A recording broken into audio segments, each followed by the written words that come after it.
What's up, everybody? Welcome in. Is it time to call it a day and look forward to the NFL season? Let's start the show. Turn up your volume. Because you're about to listen to The Sick Podcast. Ray's Rewind with Bell, Bushman, and Drew. Jansen. That is into center field. Here comes Kiermaier. Phillips has tied the game. Arose Arena coming around. Throw home. Now he stumbles. But the ball gets away. Tampa Bay wins it. Brett Phillips, game 4 hero. The sickest Tampa Bay Rays podcast. It's gonna be sick. Welcome, everybody, to another episode of the Rays Rewind podcast, the sickest Tampa Bay Rays podcast on the Sick Media Network. I am your host, or one of your hosts, the great El Bushman. And of course, as usual, is my co-host Drew with me. Before we get into the show, make sure to go to our YouTube page, subscribe, and hit that notification bell at the Sick Podcast, Rays Rewind. And of course, go to Homage. Was it Homage? It's been a while. There we go. There's Homage. Thanks to our producer Shane putting that in there for Homage. Specialties in the ultra comfy, high quality looks that we have been repping on the show. I think you're wearing one right now, right? Yes, it's homage. Homage. I'm sorry. Homage. Homage. Sorry. You can take, I could take some of my sponsorship money dollars out of the way for pronouncing it wrong. Yeah, I rock this this sweatshirt from Homage quite a bit on the show. Actually, we record at night, so I'm usually in a sweatshirt at night, comfy clothes, and so I like to. When's the last time you washed that thing? I'm sure it's pretty stinky. It is not actually. I washed it not too long ago, so. Okay. But see, I'm only clean when I wear it. That's the thing is, I totally get that. After shower clothing item. So, I get some multiple uses out of it. I got you. Well, welcome in, everybody. It's been a minute. We've had some weather coming through the state of Florida, so that I've been offline for a little bit, but now that's out of the way. And now we're just looking ahead to what the Rays, or where the Rays are at currently. I definitely think this is going to be an unpacked show of our anger, frustrations, Drew, because it's, I thought they had a shot. Obviously, they made a lot of moves at the trade deadline to really make this team into a different type of team. Mm-hmm. Of course, it's been difficult to watch. It's not a fun offense to watch, and it's a team I thought maybe still had a shot to hit the wild card, but now as we record this show, they're probably going to get swept by the St. Louis Cardinals and drop further back into the standings of the wild card. Mm-hmm. Yeah. I mean, it's been super. It's literally the same thing we've been seeing all season, where, with the exception of like the first month where they were just generally bad all the time. They split against the Marlins, which was disappointing, with Taj especially being the one that kind of just comes out, doesn't really throw you a sharp game against a bad team, especially after the way he's been playing. Cardinals are up 5-2 now, by the way. Anyway, excuse me, it was a ground rule double. So 4-2, we're still in it. So with the Rays going to Houston and winning 2 of 3 in a place they don't typically win games, even when they're a better team than this, it's like, all right, well, there you go. Maybe, this is a tough stretch of teams. Like, obviously going into Houston was a big deal, winning 2 of 3, especially when you kind of feel like, you can always say this about so many games either way, right? Games you're lucky to win, but you kind of felt like maybe they could have swept if the defense doesn't, let you down on the first game on that Friday night. So yeah, I mean, going into St. Louis, I just was really, again, feeling encouraged, and the Rays what's been most frustrating is they've had opportunities to make up games against teams that are in front of them this week. If they would, they don't have to go ahead and sweep the Cardinals. I'm not expecting that on the road, but all they have to do is just win another series. That's all if they win 2 or 3, I mean, you're looking at picking up, 2 games on the Royals this week, or game and a half, a game or so on the Red Sox. Like, the Mariners have lost 3 in a row. It's just, it would be really, really nice for this team to pile some wins together, and instead we get another week of 2 wins here, or 2 wins in a row, 2 losses in a row, 2 wins in a row, 3 losses in a row potentially. So it's just more of the same and very deflating. And it's just the same old story too. I mean, I'm sure we'll talk about it, but it's bad defense and not hitting with runners in scoring position.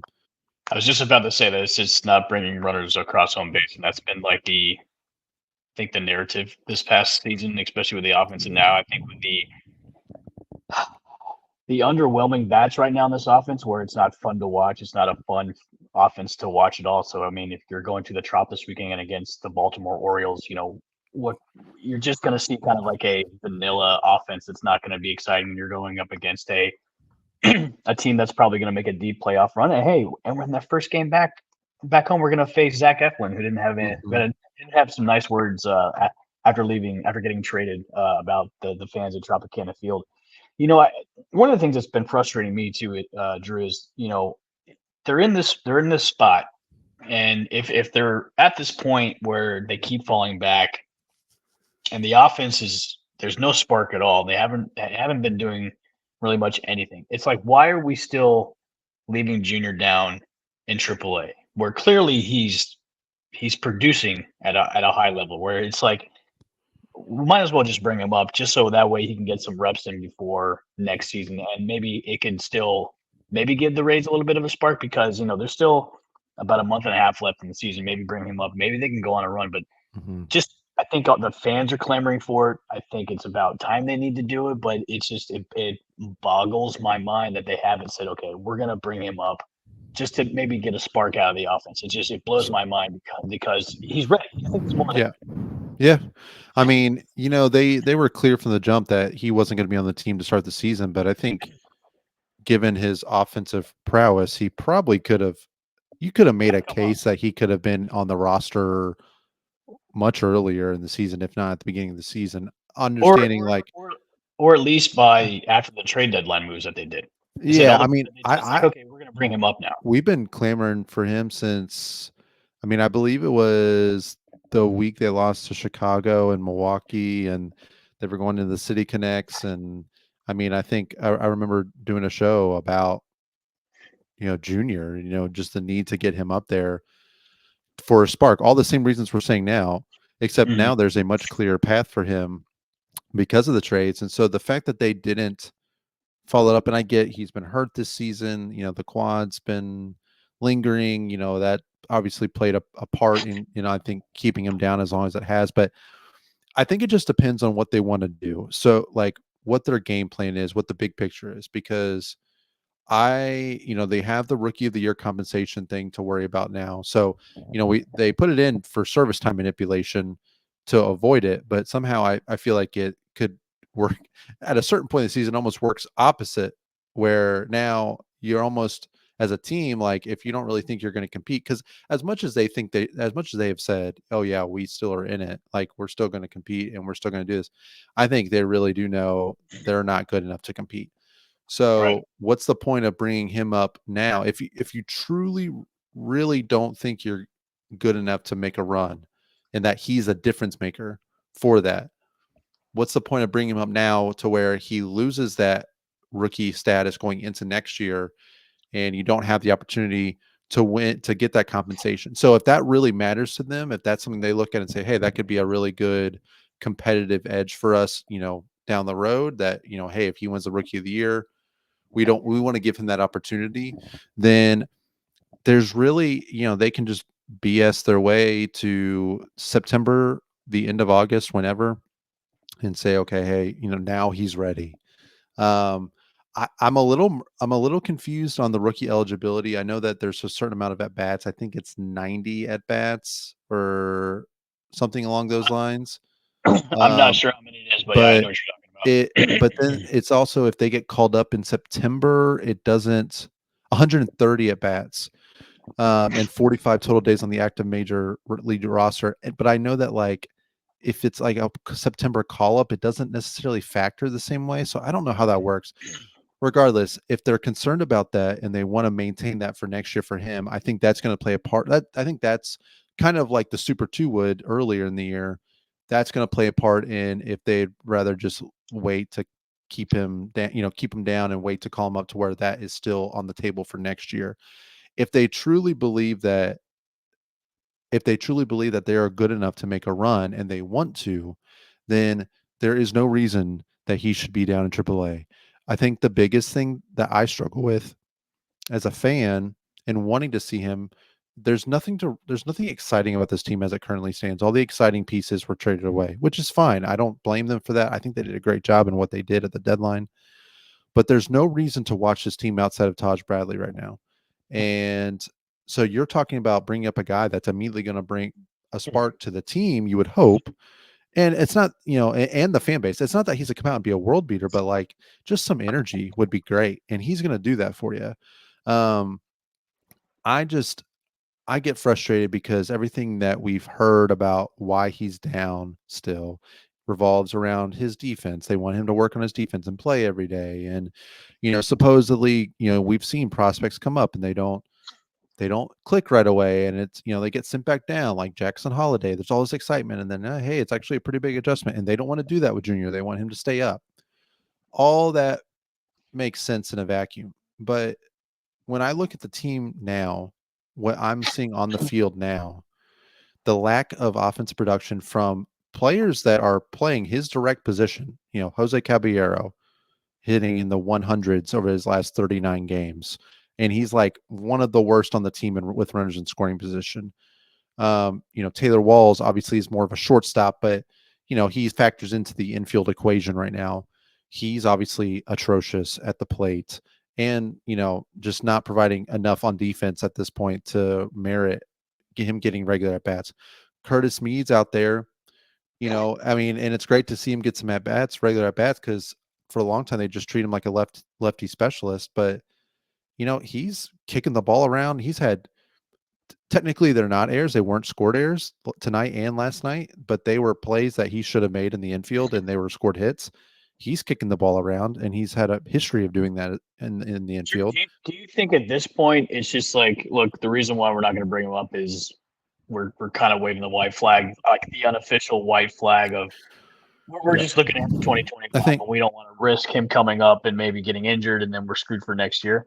Yeah, I get that vibe from them because if they would have brought him up, they would have done it by now. If they're waving the white flag, I think that means you would see him up when whatever they do with him this year doesn't impact his status for next year. Right. Does that make sense? So like it does. It does. So I could see him them bringing him up maybe. Brandon Loud just hit a 2-run homer, by the way. Oh, really? We're up nice. 5-4. Uh-oh. All right. Well, we might not get swept after all. Man, he's smoking hot right now too.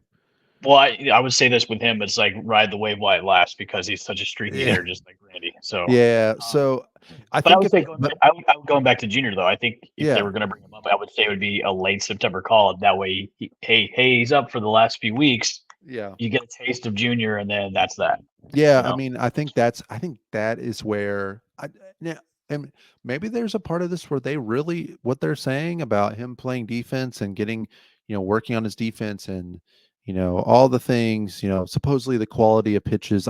Mark Topkins said today he's heard from the Rays, he's hitting well, but the quality of pitches that he's seeing isn't quite as high, like, or they want him to be more well-rounded. It's like that's all. That's great, but like that just sounds like a bunch of BS. It's just making excuses after excuses. Yeah. And plus, if the fielding was an issue, we would hear more about the fielding being an issue. We're hearing more about his bat being just awesome right now instead of any kind of fielding issue. So it's to me hearing that from Topper about, hey, he needs to be more adjusted to Major League pitching is, well, the only way to do that is to bring him up. So you're just making excuses just to keep him down. Yeah, and that's what. So I just think if they're waving the white flag as you said, like if that's really where they stand on the season, then I think that means you would see him up in September, mid-September. Early to mid-September, whenever he can come up safely without impacting, his status. Because next year, simply put, the guy needs to be the starting third baseman on the team, right? Like he needs to be, unless he's injured, he needs to be the starting third baseman opening day. So, once he can come up and not have next year's status impacted, then I think that would show you, okay, they're waving the white flag, and that's why they're going to wait that long. I think that if you see him earlier, like if you see him tomorrow, against the Orioles at home, I kind of get the feeling that they would bring him up. I don't know if they think this much about it, but like I kind of get the feeling they would probably want to bring him up, at home for, in they front of the think so crowd. highly. They just think so highly of Christopher Morel, though. I mean, he's Yeah. adding sub 100 right now, and Yeah. it's only Well, two hits for home that runs. was, Only two hits for home runs. yeah. Well, no, he had a single today. Hey, he's Oh, slapping the well, ball that's good. around, right? But Okay. I just I think if you see him sooner, that shows, okay, hey, it's about giving our team a chance this year too. And to be honest, I don't think they would be the kind of front office that would really care that much about the compensation pick. Ironically, this would have been the year for him to be up for the pick Yeah. because the AL Rookie of the Year race is a crapshoot. I mean, like Colton Cowser was winning it for a little while, but he cooled off a bunch, and like I don't know, he might win it just because he's the best of a group that's You can say so. Scooble could be the rookie of the year plus the Cy Young. Scooble's not a rookie though. Is he? I thought he was a rookie. No, no, no, no, no. He's been in the league for a few years now.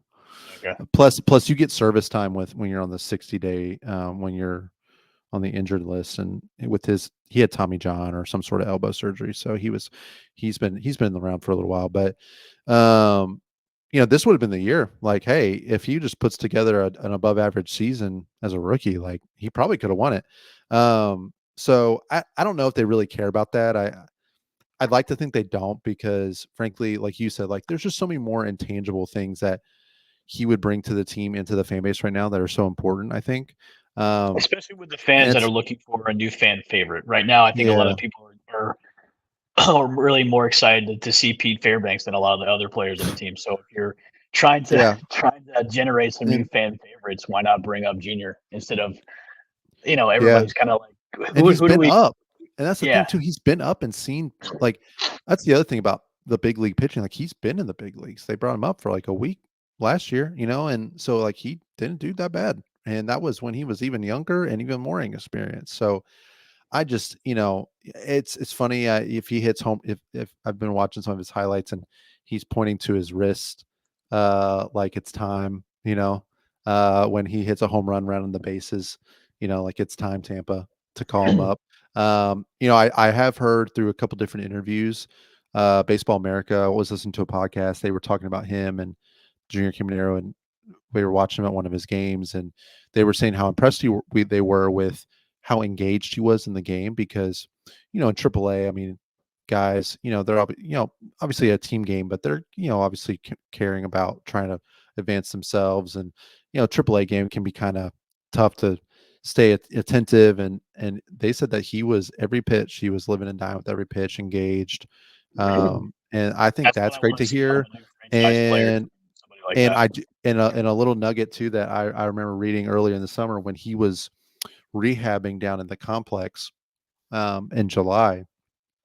Mark Topkin wrote, just when he was updating in an update on one of his articles about him, said that a lot of the players at the complex he was doing a great job of uh, mentoring or teaching them things like that, like setting a great example for the other players at the complex. So, I mean, I think he's going to be a stud when he comes up. And again, he's not going to be the difference. I don't think he's going to be the difference necessarily between like a playoff team and a non-playoff team for this Rays team. Like they have so many issues that plenty of other guys got to step up, but like I can they look at it aren't. this way, Drew. I can look at it this way. You can say he's that guy that's going to come up that you can build a franchise around. Yeah. Like you would like Oh yeah. that's what we were thinking Wander was going to be, was that guy you can build a franchise around. And obviously Wander with his issues, especially on the field with the team, because of his issues with players and being the guy that he was. I think Junior is kind of like the anti Wander, where since he's being that clubhouse guy and now he's ready to go, and you can now build a franchise. So if you're gonna bring him up, if it's late this year Right. or just wait until next year, and you're going to maybe possibly sign him to a long-term deal, it's like, okay, now we've got our franchise, we've got another new franchise player that we're going to be featuring now that we can build a team around, hopefully for the next 10 odd years. And then when the new stadium comes, you're going to have that guy in the marquee like we had other players were before they were traded away, like some guys. Yeah. I mean, I'm really hopeful that they bring him up sooner than later. I realize I'm probably at this point just Are you done? Are you done? Are you checked out? no, I mean I it's hard for me to get checked out. I mean, me getting checked out of the Rays is like, okay, I don't have to watch the rest of this game at, the 7th inning, or I'm not trying to catch every pitch. But I find myself coming back every night. So it's hard for me not to get Yeah, excited. And I mean, if they brought him up, I mean, I would be glued in to every game for sure. So I think what you said too about like giving fans a new player that they can say, hey, this is my favorite player on the team, or it's a great PR move too. Like all these guys they've traded, like, hey, but look at who we brought up. They brought up the next big thing for the franchise. And you well, know they should have done that. They should have done that a few weeks ago. yeah, I mean, that's what, it just doesn't make sense. Like I, Mhm. I'm really concerned they're just gonna wait and wait and wait. But he did not play in the second game of a doubleheader today against the Tides, the Norfolk Tides. So Well, it's probably just to give him rest. fingers crossed. It's because they needed to get him on a plane down to Tampa. I'm hoping Topkin breaks that news after the game. Hey, he's I think coming at this up. point, I'm kind of But I'm kind of half checked out, half not. I mean, I kind of do want to go to a couple more home games before this season ends, but with the schedule coming up, it's kind of brutal, man. We've got yeah, we've got Baltimore at home for three, then Houston at home for three, Arizona's coming for three, and then West Coast with Oakland won't be too bad. But then you got the Dodgers, the Mariners, you got the Padres, you got the Twins, the Orioles, and then the away stretch that they have in the beginning of September is pretty brutal. I'm All looking at teams the all teams that are schedule heading to the now. playoffs. It's Oh pretty brutal. yeah, they have one or two series the rest of the season against non-playoff teams. Detroit Yeah, at the end of the year, Detroit and and Toronto. yeah, Toronto. Yeah. Yeah. So I mean,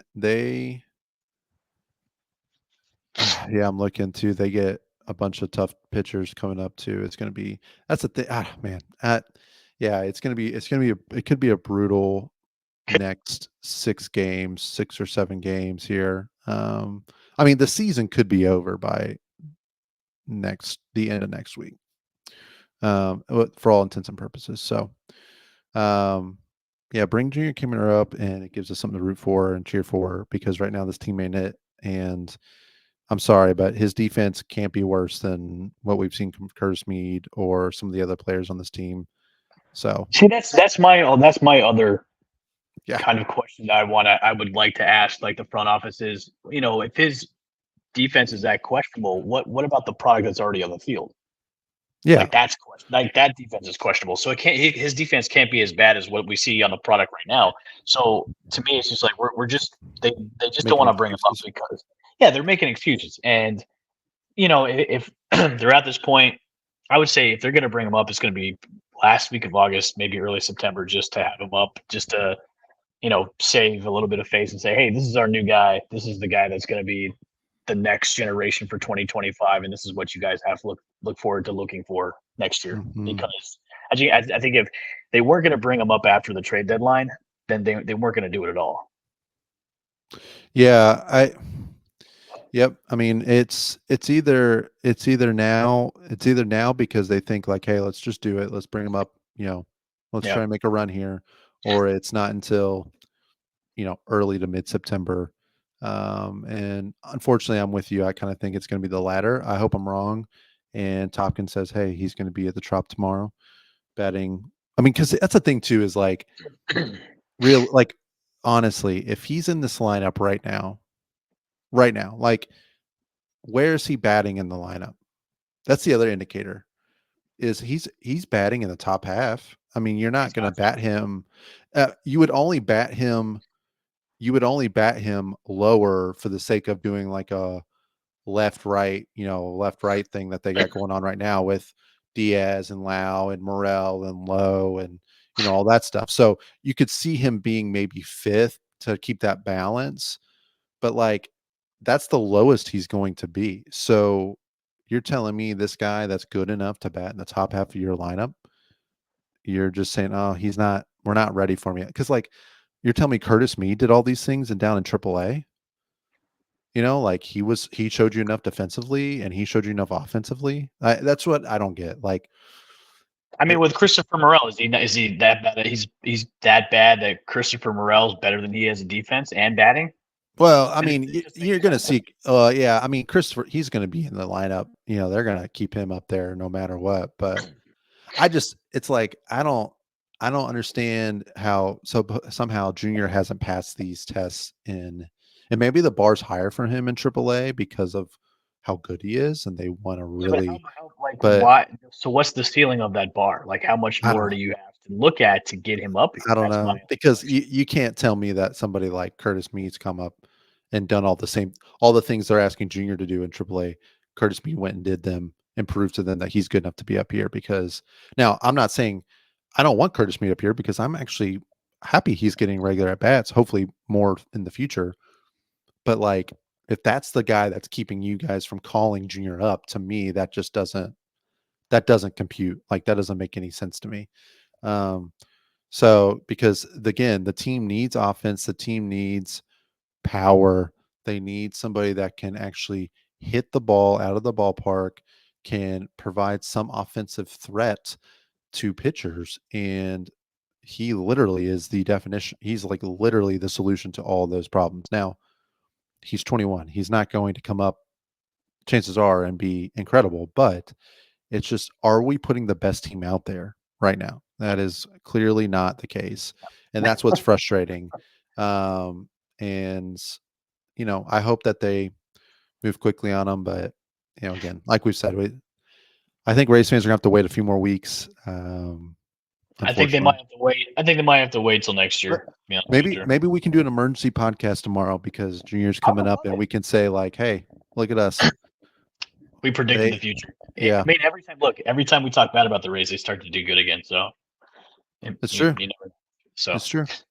all right, guys, I think we're going to end the show on that. Give us your comments in this episode. Are the Rays waving the white flag? Is it ready to be hyped up for the NFL season? Are you invested in the Rays still because they might be in or they might be out? Should Junior Caminero come up anytime soon? Let us know in the comments. Make sure to go to our YouTube page and subscribe and hit that notification bell at the Sick Podcast, Rays Rewind, the sickest Tampa Bay Rays podcast on the Sick Media Network. For myself and Drew, we'll see you guys later on the Rays Rewind podcast. Peace. See you. And that's a wrap. Hope you don't miss us too much until next time. Follow the Sick Podcast Rays Rewind with Bushman and Drew on YouTube, Google Play, and Apple Podcasts.